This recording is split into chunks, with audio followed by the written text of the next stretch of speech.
of things. Yeah. Meanwhile, let me also put this in in a normal circumstance, right?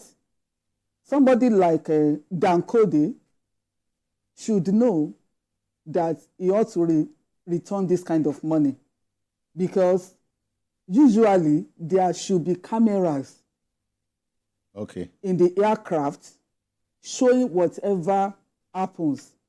So which means that even if you take it, you are going to be caught. But in our own system, I don't know how functional such cameras are.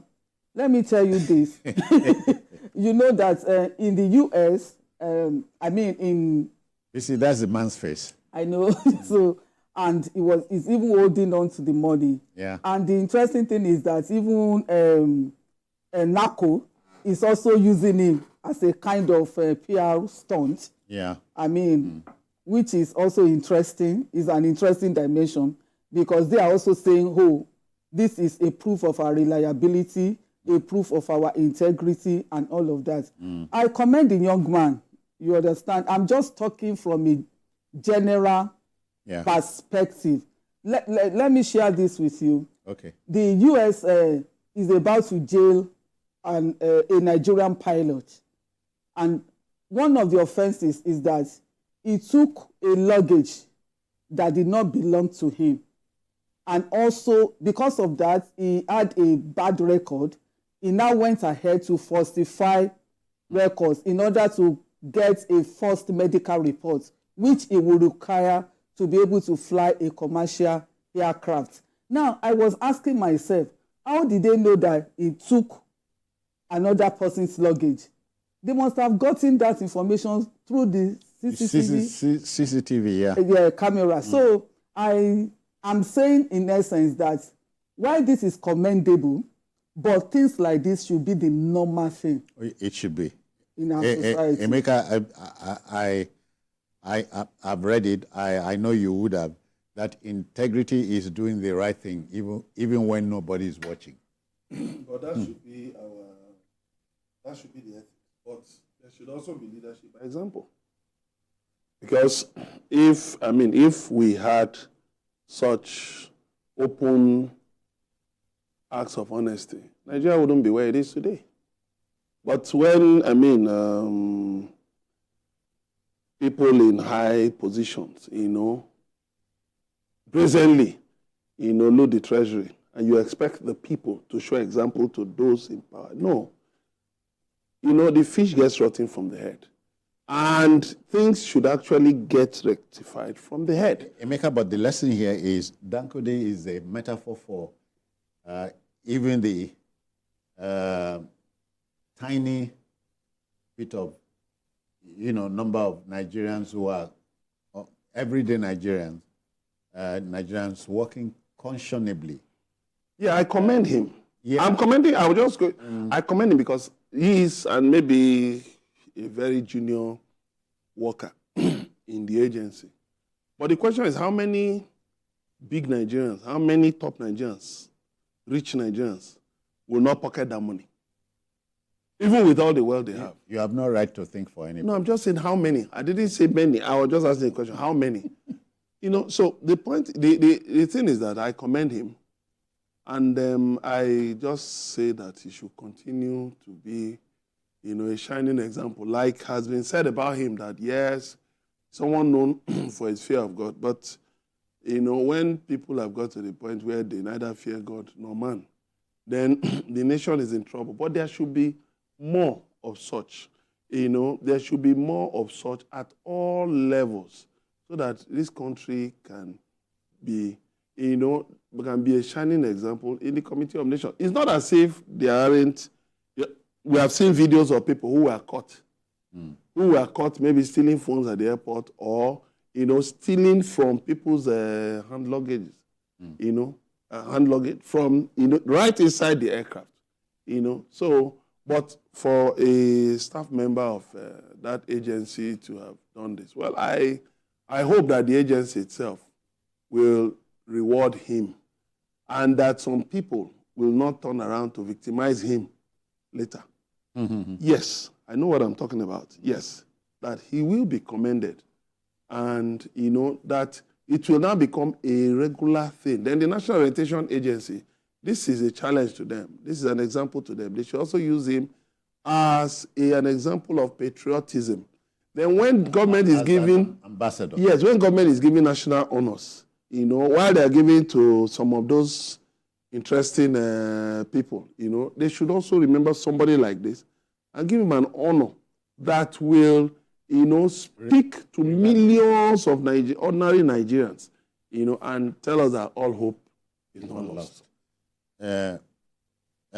Busy, and again, that honesty still pays. Yeah. After all said and done. Well, honesty still pays after all said and done. And the fact that, I don't like this idea that we think we should reward this kind of thing, because it keeps giving me the impression that we are continuing to make it the abnormal. If you get what I'm trying to say? Because it's like we are also celebrating it as something that is unusual.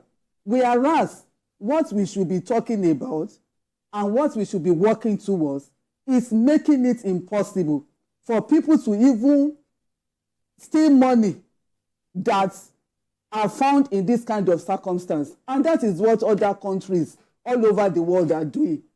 There was a time I entered a bus in the UK and my purse was, I forgot my purse, whether I left it or whatever. And when I was complaining, they just told me that I should go to the bus park. They will check the camera of that bus and that they will get the person if anybody took it. But before I could even do that, somebody had already called me and they told me where to meet with them and they handed over that purse to me. That's a country that works. Exactly, and that is the point I'm trying to make, that we should make Nigeria to be a country that works and stop tempting people. Because like this guy now, it's like the country has so much degenerated to the point that people are even blaming him. That is it, castigating him. This kind of money. Yeah. That, please, BC, avoid any such people. Avoid them. But there are many. No. But there are many of such people. Emeka, avoid them. But it's not all. Our story is not all that awful. That's the lesson. Yeah. So yeah, I'm shocked that you are surprised. But we should celebrate it, especially in our environment, because the natural felon would ask $10,000. Do you know how much a dollar is? 60 million naira. So it's please. Commendable, and people like him should just hold on to their faith, because apparently from the reactions we have gotten so far, what we are trying to say is that this guy did what he did based on his faith. Yeah. But looking at the morale and the generality of people, what he has done is looking somehow absurd. No, the only thing I'll add is just to advise people that, the means of livelihood should be something that is sustainable. Because crime is not sustainable. You cannot build a lifetime on crime. Sooner than later, the tables will turn. Not in Nigeria. Yes. So not in Nigeria. I should ask Pablo Escobar. Where is Pablo Escobar? No, the point is that if you look at it, okay, fine, not in Nigeria. Those who did all of this in the past and passed on, where are they? Everything has disappeared with them. Time is the master. Let's go on. But mine is simply to tell Awal, Dankode, keep doing what you're doing. Yeah. Wish you well. All right, to our next story.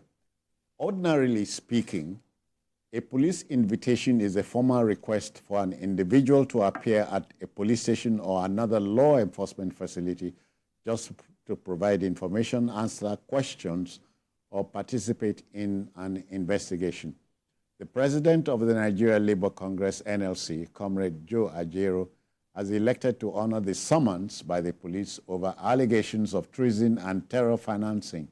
Recall that ahead of the visit, the NLC Central Working Committee, CWC, had issued a circular mobilizing union members and affiliates nationwide for a march on police head offices across the 36 states and the FCT.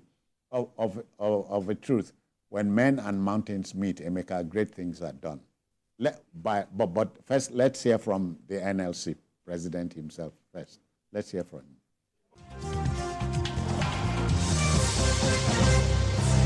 We have to press for its implementation as soon as possible. Every other thing that will make the welfare of the Nigerian worker to be worthwhile will be involved in it. We will not listen to any distraction.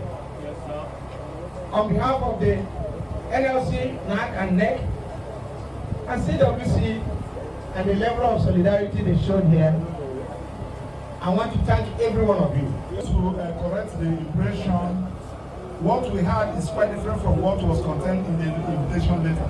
Wow! So, but whichever that is the case, now that they have learned their lesson and correct themselves, we have taken it in that manner. So they said that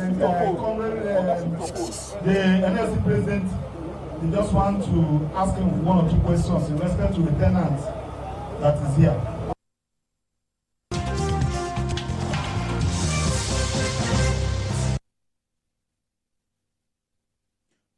Emeka, mine is, at least we have not made a heavy weather of the invitation. The man eventually went there. Yeah, and they spent up, I think, just about an hour or so. You know, well, invitations are routine, but I think my observation, you know, the manner in which the letter was addressed, Joe Ajero, Nigeria Labour Congress, is the president of Nigeria Labour Congress now. With you because of a letter, now remove his title as president of Nigeria Labour Congress. 1, 2, the threat to arrest him if he didn't turn up. It was on these things are not necessary. The police are the prime agency in internal security. And if they have to invite, they can invite somebody without adding drama and, you know, now making, you know, giving room for suspicion, for people to read meanings into it. That is the other one. The other one I want to say is that this whole thing started with, first of all, the raiding of the Labour House. Then the narrative moved to the fact that there was somebody, a tenant, you know, in the Labour House, you know, I mean, against whom certain allegations were made, you know, only for a few days later for the narrative to change again that the Labour president, the NLC president was being invited for the very things that the police said, you know, prompted the raiding of the Labour House. So as it stands right now, we don't even know who are they actually after. Is it the NLC, or is it the tenant of the NLC, or is it the NLC president? Because we have seen 3 different scenarios in just one story. So the police should come out and let us know what is really going on. Sometimes things like this will boggle the mind, as he just said. But then there's a tidier way of doing these things. That's what Emeka is saying. Yeah, I agree. At the same time, too, I also think that the labor leader and the labor union on its own should also have a tidier way of handling matters. Okay. Yeah, because also the way the whole thing was found out. Yes, was projected to the public shows that even the labor itself is presenting itself as a victim, a tool that can disrupt anything at will, which I don't think should be a narrative from the labor union.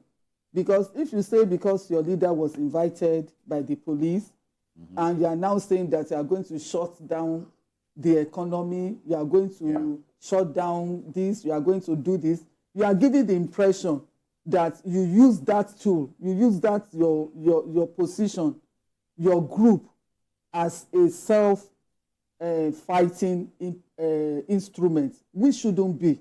I also think labor should learn from this. It doesn't have to do that. There are also other ways of engaging with the police in matters like this. Agreed that the letter might not have been addressed properly. And also, even the man himself said that the police could have called him.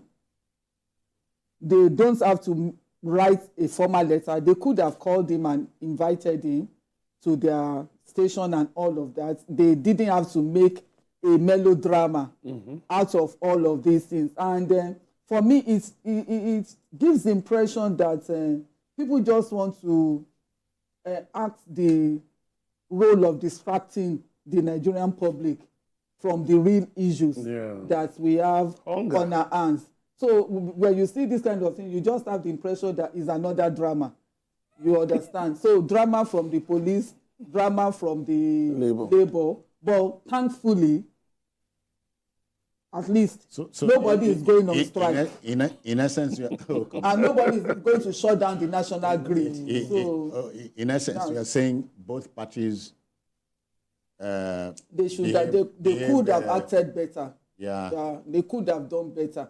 They could have done better. And like I said earlier, it's also gratifying that we are not likely to experience another nationwide shutdown, just as Labour threatened. So it's good now. I think the police also should let the public know what happened, what transpired. Because also, if there is anything that the Labour leader has done wrong, the fact that it's a Labour leader does not mean that he should not be held accountable for whatever offense he has committed, if he has done anything wrong. The Labour leader knows he does not enjoy any immunity.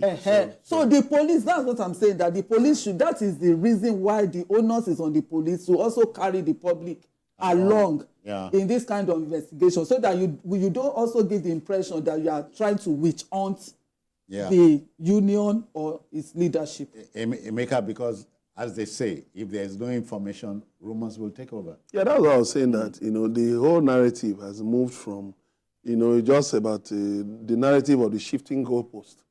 The goalpost was here, first of all, the raid, and then it was said that the police also raided the NLC bookshop. Then the police came out to say, no, they were after a tenant in Labour House. Then the next thing, the very things that the police said they were after the tenant of Labour House for, we are now, the goalpost shifted again to the, Labour leader. So what I was thinking was that, well, maybe being the NLC president is the chief landlord, of a Labour House. So maybe, normally like that, if the police, are investigating maybe tenants in a place, it's not unusual for the police to invite the landlord to say, how did this person become your tenant, when, and what do you know about this? But, but the threat to arrest him, and then the fact that they didn't put his side, now took everything away from, what should, routinely just be a routine, be routine police work. Okay. Thank you. Gentlemen, we must go on a break now.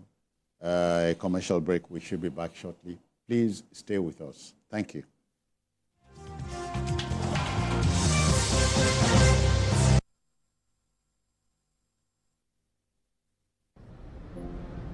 Time is power. Our lives are powered by the sun. As the sun rises, so do we. As we trust it to rise and set without any worries interrupting your morning, with our hybrid all-in-one inverter, powering our prosperity and happiness. Sustainable future, making the shell. Start time solar. But also nurture what is dear to us, powering trust and support, empowering us to do things that really matters. Start Times Solar. Power your life. Home and quality, wires and cables on. Home and come, light up your life. Home and want to light up your house. Home and want to give you better. Home and extraordinary wonder.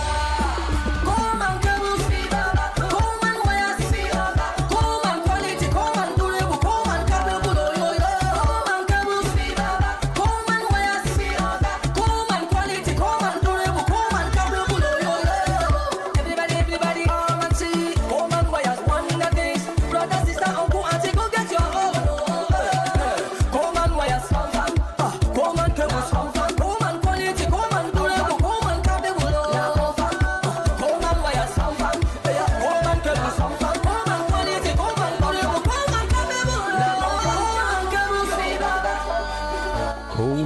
wires and cable.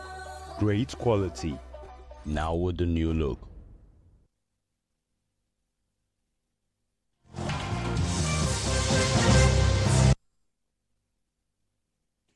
Okay, folks, welcome back to our next story.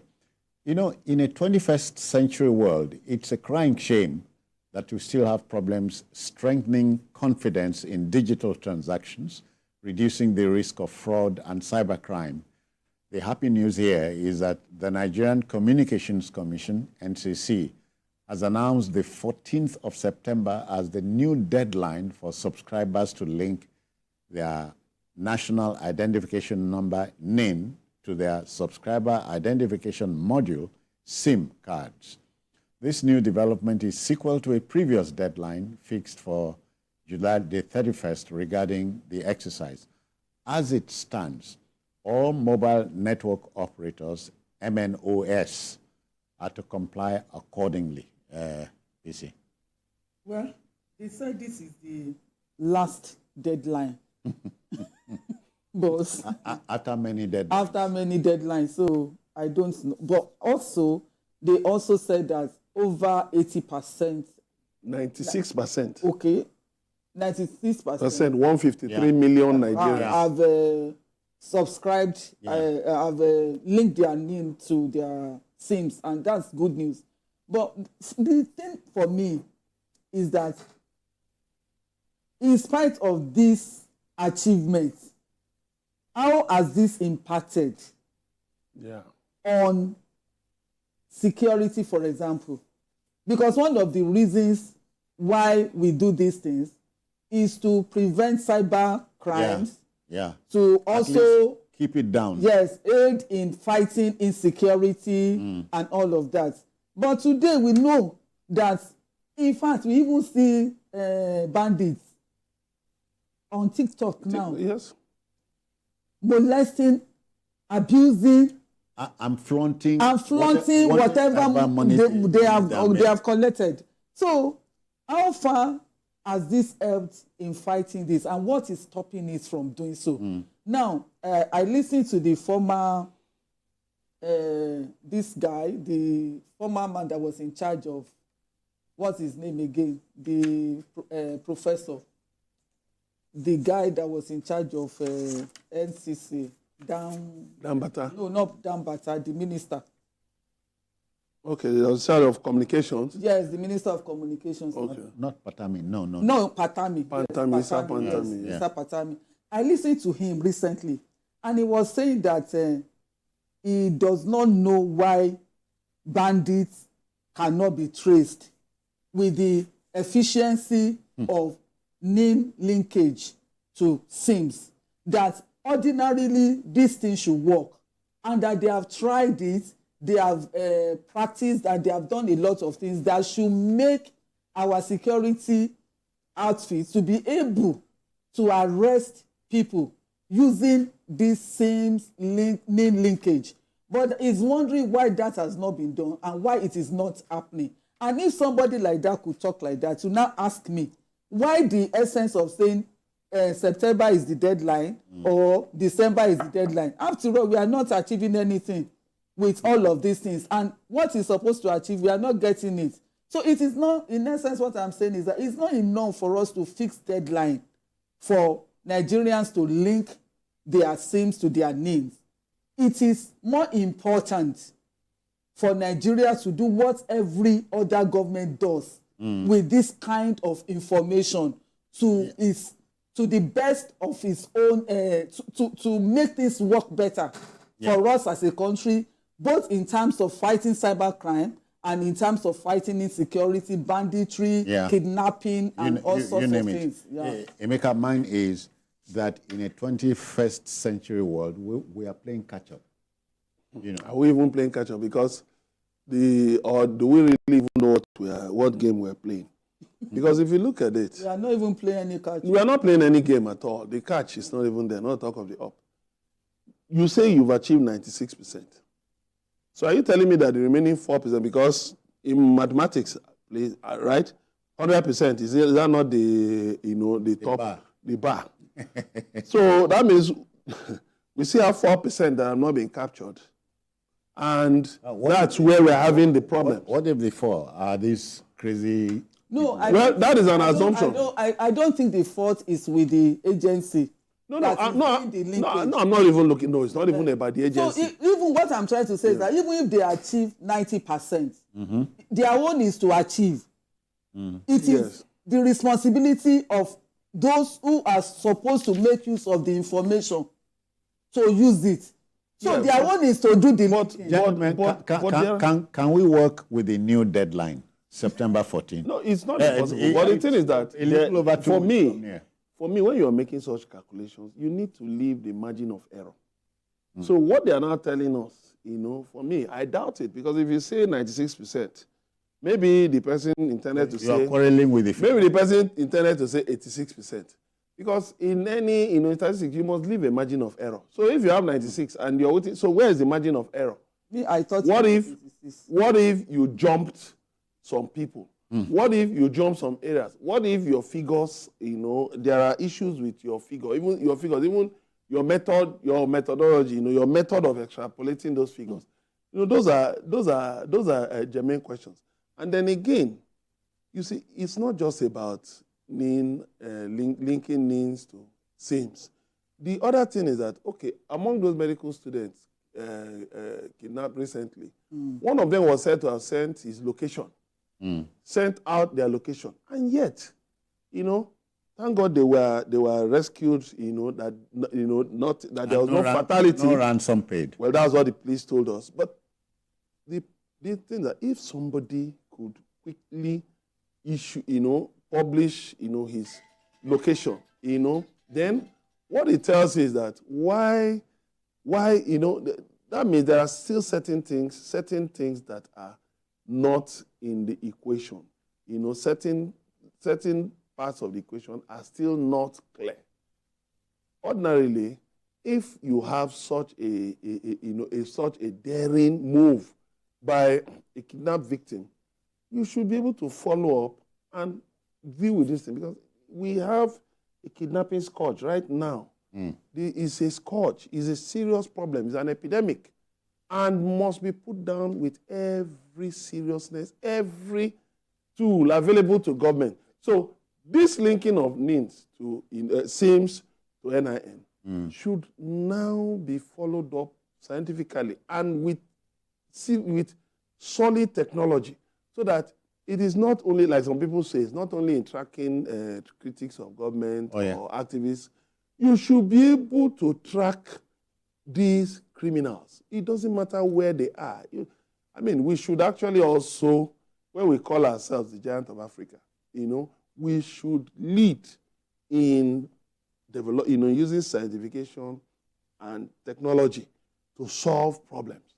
That will take us a long way. Nobody says if you were a giant, you should not snore.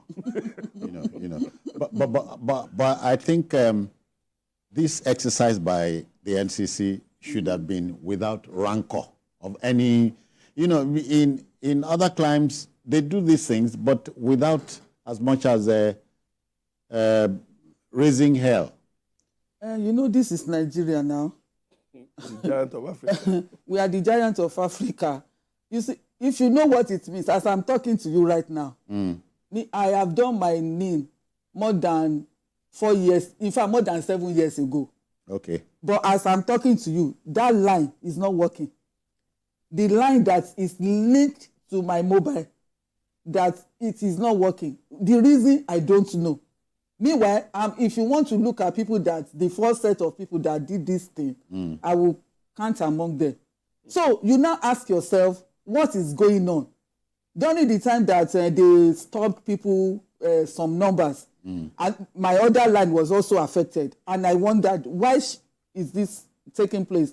It just shows you that there are people who have not linked their numbers, who are probably still using their phone, they are able to still use their lines, and there are so many people that have done it that they lump with those who have not done. And it just makes everything become so messy. And that is why the NCC keeps on shifting the goal. Yeah. Because you just know that these things are not being, you are not getting it rightly. And I also learned that some of the people that were given the opportunity to do the linking, you know, those people that will use umbrella and this and that. Okay. I learned the vendors. The vendors. I learned that the things they did at that time didn't work at all. Yes. Did not work at all. Otherwise, so those why were they set up? Why were they set up? Those who thought they had registered, it turned out that they have not. And also, I learned from the grapevine that the computers that are needed to even synchronize all these things, even with NIMSI, are not enough. So what this means is that even if these telcos do all this linking and the rest, by the time they pass the information to connect to where it should, the real computers, they are not doing well. So a lot of problems are going on underneath that even Nigerians themselves may not be aware of. Emeka, it still boggles the mind that in a 21st century world, we still are making a mess of boiling a 5-minute egg. Tell a Nigerian that this egg must boil for 5 minutes. He boils it 45 minutes, you ask him, our guy just put it on fire. You know, so when we can avoid it.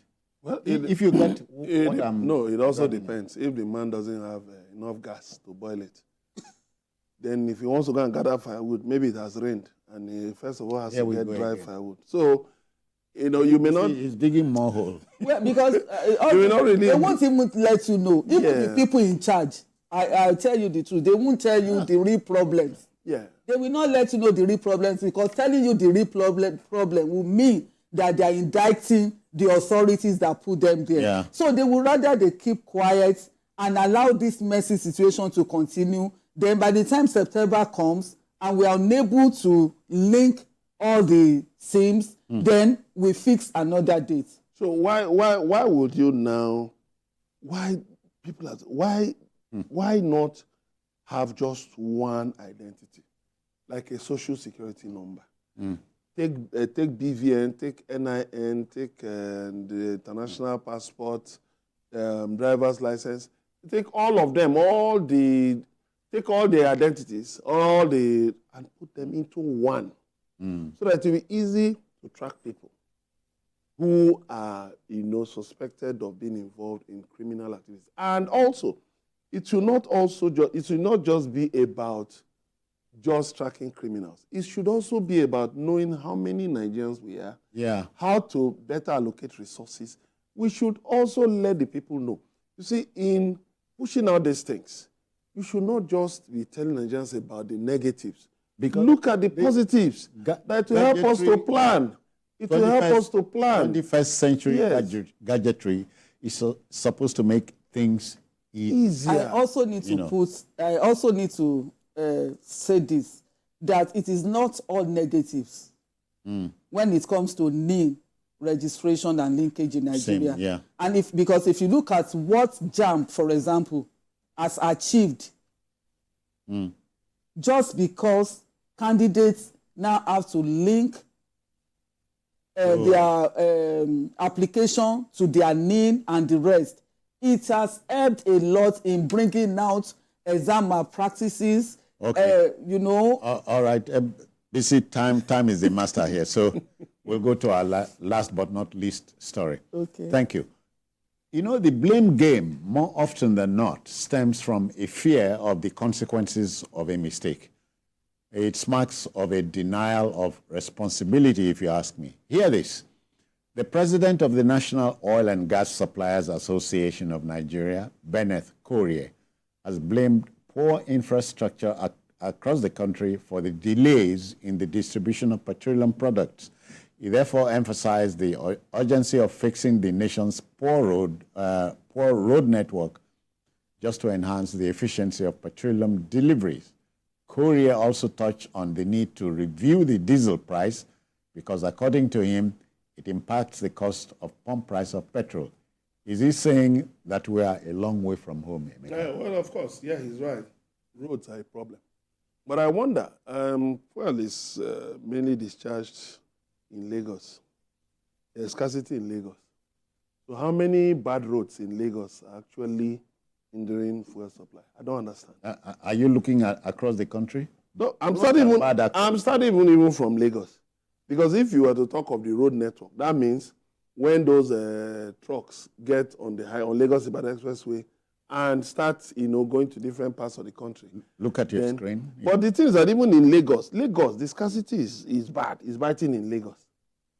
So where poor road network? I don't even know how badly, because I know the state government has been doing a lot in terms of, fixing the roads. Yeah. But if you tell me about other parts of the country, I may understand. But that of Lagos, since there's scarcity in Lagos, I don't understand what they're talking about. At where imported fuel, petrol, comes in. Lagos. Yeah, what part of town?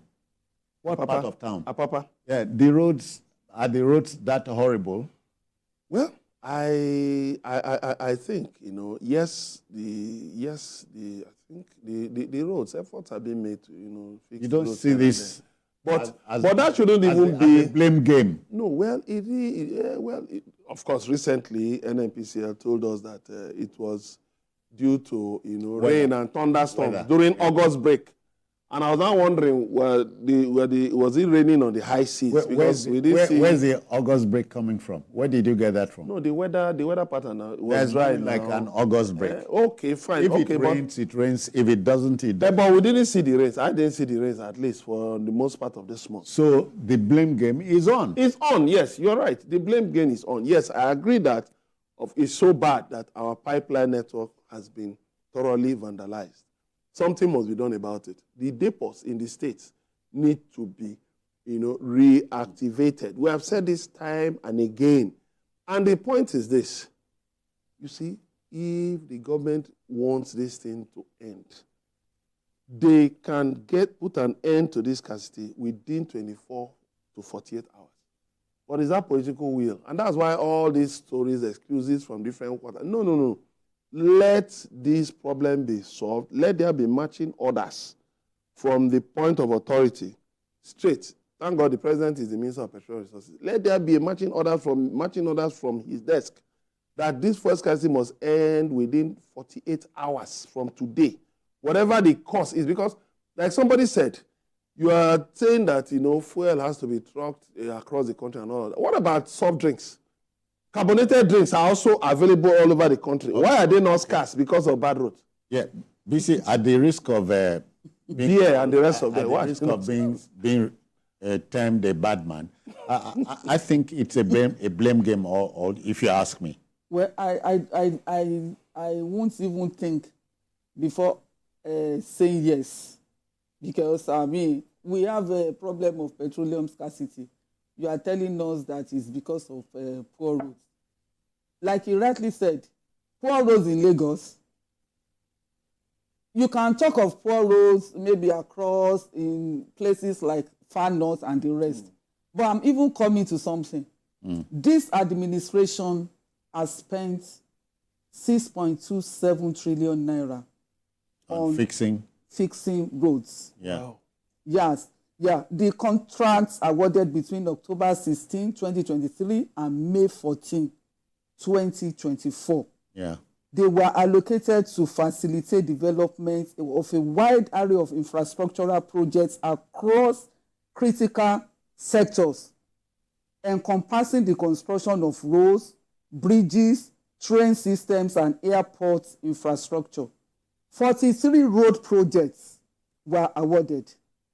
89 billion was awarded for the reconstruction of Koto Cafe Abaji Road, Abuja 12 bound.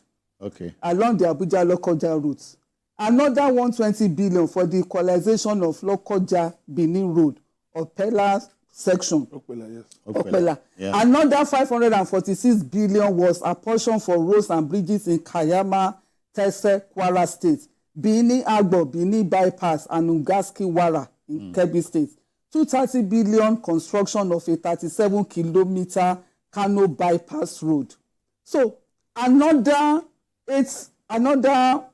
amount was awarded for another 1.7 kilometer road. I'm hoping that the National Oil and Gas Suppliers Association. So all of these things have been awarded in the last 8 months. In the Buhari administration, trillion of naira was awarded to construct roads. So we shouldn't just be coming to be talking about road construction, bad roads. Where are all this money that have been awarded? Where are they? What are they being used for? It is very convenient. It is very easy for us to see the bad roads and to say, oh, indeed, these roads are bad. But we should ask ourselves question. Yes, it is true that the Minister of Works said that about 18 trillion naira will be required to fix all the roads in Nigeria in 4 years. But the 6 trillion that has been released in 8 months, what has been the progress report on these things? So if they told me about traffic jams, maybe I would have deferred to them. Exactly, maybe because due to construction and ongoing construction in some of these places. But we are not even seeing construction efforts. And you just come out and tell us that we cannot load because of bad roads. And because we see the pictures of these bad roads, we readily just agree that should be a problem. Emeka, and the chairman, is it chairman now? President of the National Oil and Gas Suppliers Association is saying there's the need to review diesel price. Yes, because the trucking is basically by diesel. And connected to the supply of petroleum products. Yeah, the trucks move majorly by diesel. But, I saw some days ago, over last week, and over the last 2 weeks, I saw that, one of the refinery licensees, started rolling out trucks. The heads were fitted with CNG, CNG tubes. So, looking at it, that running this thing with diesel will not work. Supplying the country, with diesel, with trucks powered by diesel will not work. So it's now going in the direction of CNG. I think the government has said it wants to, get more trucks, more vehicles converted to CNG. There should be, an acceleration. It should move at an accelerated pace. It should not just be the usual Nigerian thing where we just keep doing it anyhow. It should be accelerated so that more trucks can be converted to CNG. Then I also hope the CNG is available, the gas is available, so that we don't try to solve one problem and create even a bigger problem. Because all of these things, well, as we've heard, boils down to logistical challenges. But these challenges can be overcome. Let us overcome them. The other issue about adulterated fuel, people have talked about their engines getting knocked because of adulterated fuel. It would. All of these things, should be avoidable. In an oil-producing nation, we have the resource. So, if this if the president of that station is talking about the price of diesel being reduced, but the government will tell you, well, they've removed subsidy. How is it going to be reduced? Unless the local refiners will factor it into their own production. But they will also tell you that... I thought Dangote, some months back, his intervention had affected the price of... that is if you were going to buy between maybe 5,000, trucks upwards, depending on the size of the cargo. So the entire oil industry in Nigeria needs a radical shake-up. Because there are too many stories. The cost of production is high. There was a report by the Guardian newspaper, about the high cost of production, in the oil industry. Between January and now, a lot of money wasted on high cost of production. So when you just look at the whole industry, needs a total revamp, a total shake-up. Because there's no aspect of that oil industry that, makes Nigerians happy. All you hear, problem, this, fighting, feuding, and all of that. Yet, we are not seeing the product. So, what it means is that we are importing at a high cost. We are producing crude at a high cost. So where is the middle ground, at least, that Nigerians can say, okay, we've got to this point of refuge, we can heave a sigh of relief? Nothing. But we demand that. Yeah. It's our right as citizens. I'm busy, as I said at the beginning, the president of the association, National Oil and Gas Suppliers Association, is telling us we're a long way from home. So it makes you wonder when we'll begin the journey home. Well, I also think that we shouldn't even be talking of transporting crude or oil of petrol by road. Because the rail system is supposed to take a lot of heat off. Yeah. So, because even those vehicles spoil roads. When you construct again, you put them on the roads, they get spoiled. So they are not. We should not be talking about using roads. And also, he has said it. I think this one is what the man said. Really, to me, at this point in time, is just to offer an excuse for what is not available. Unfortunately, that excuse is not tenable. Okay. All right, gentlemen, we must go. The producer's index finger is saying that's it. So let's apply the brakes here. But we, not before thanking Dr. Olabisi Deji-Folutile for your time. Emeka Modonagu for your intervention. Thank you as always. So, folks, that will just about do it for the show. If you missed any part of this, not to worry. Later tonight at 11, a repeat broadcast will take your airtime, so take advantage. And, of course, on Sunday, we expand the field for you for between 1:30 and 3:30 p.m. To also tell you, we're on YouTube at youtube.com/TVC News Nigeria. I am Citizen Jones Hussein. Bye-bye now. Take care.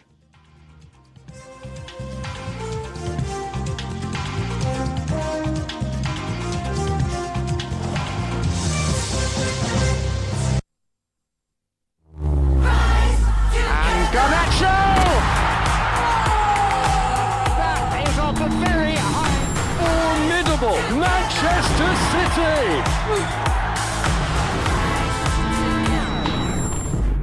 Watch late drama. No one marking Palmer. Stream all Premier League games wherever you are on Showmax Premier League. Available now on Showmax.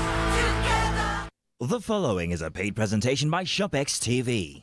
You're watching ShopX TV, home to some of the most popular international brands in Africa, including Gotham Hammered Collection, Genie Bra, Bionic Floodlight, Spot X, Total Crunch Evolution, and more. And we are now proud to introduce our biggest offer of the year, the ShopX Mid-Year Sales. Yes, from now till the end of August 2024, we will be offering our customers 20,000 Naira off this home fitness machine. SportX Digital Compact Treadmill. The compact foldable treadmill that makes being active and losing weight fast and easy. Just unfold it and walk, jog, or run while you watch your favorite programs on TV. And when you're done, just fold it and store it away. Now that's convenience. The secret is its advanced design that houses a 1-horsepower motor that is twice the size of most treadmills, packed into a nice compact unit, powering every step you take. You get the SportX Digital Compact Treadmill System complete with a rugged commercial-grade ultra-durable traction belt, large LCD multifunctional display that displays speed, time, distance, calories, and has 12 different exercise programs, as well as a magnetic safety key for added security. The SportX treadmill has really helped me get back in shape after childbirth. I love it because it's compact and can fit anywhere in the house. And when I'm done, I fold and put it away. Easy peasy. This is the best piece of equipment for people like me who want to stay active without leaving the home. Joining a gym can cost an absolute fortune, and you could be paying up to 490,000 Naira in annual gym fees. Get the SportX Compact Digital Treadmill to save the cost and work out of the convenience of your home. You would normally pay up to 400,000 Naira for the SportX Compact Digital Treadmill. But call the number on your screen now or scan the QR code and get the SportX Compact Digital Treadmill for just 380,000 Naira, saving you 20,000 naira.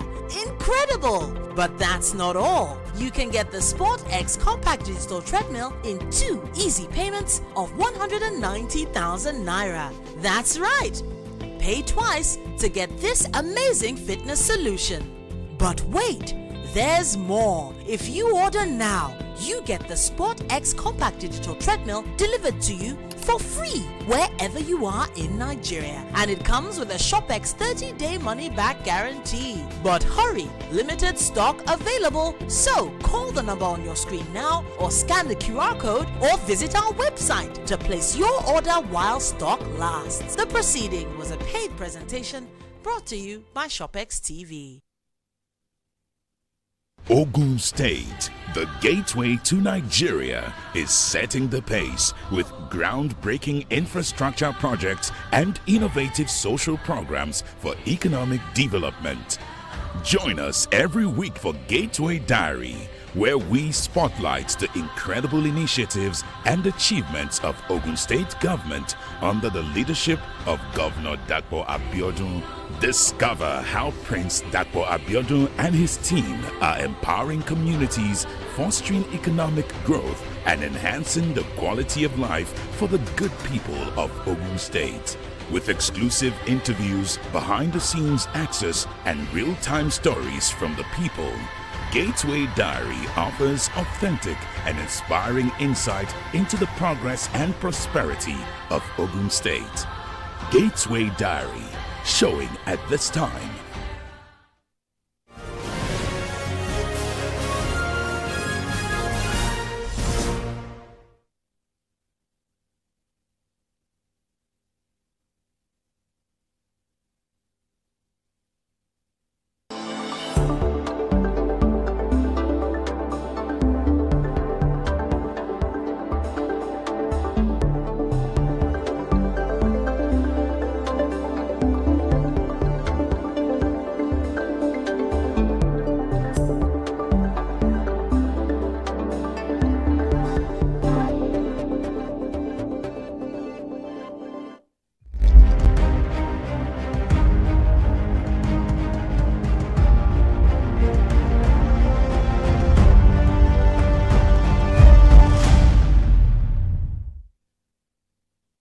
Glad to have you on the program Beyond 100 Days. I am Abosedi Adeniraduremi. You can join the conversation on X at TVC News NG. Use the hashtag Beyond 100 Days. President Bola Tinubu has departed Abuja for Beijing, China, today, Thursday, 29th of August, on an official visit. In a statement by the Special Advisor to the President on Media and Publicity, Ajurin Gelali, President Tinubu will have a brief layover in the United Arab Emirates. In China, the president will meet with President Xi Jinping and will hold meetings with Chinese business leaders on the sidelines of the Forum on China-Africa Cooperation. President Tinubu is accompanied by senior government officials on the trip. Away from that, after much speculation on the invitation of the president of the Nigeria Labour Congress by the Intelligence Response Team in Abuja, over allegation of terrorism financing, cybercrime, subversion, criminal conspiracy, and treasonable felony. On Thursday, the NLC president, Joe Ajero, in the company of senior advocates of Nigeria, Femi Falana, and a coalition of lawyers, arrived the Police Intelligence Response Team command at Gazapi as early as 10:20 a.m. Less than 2 hours later, the NLC president had his team of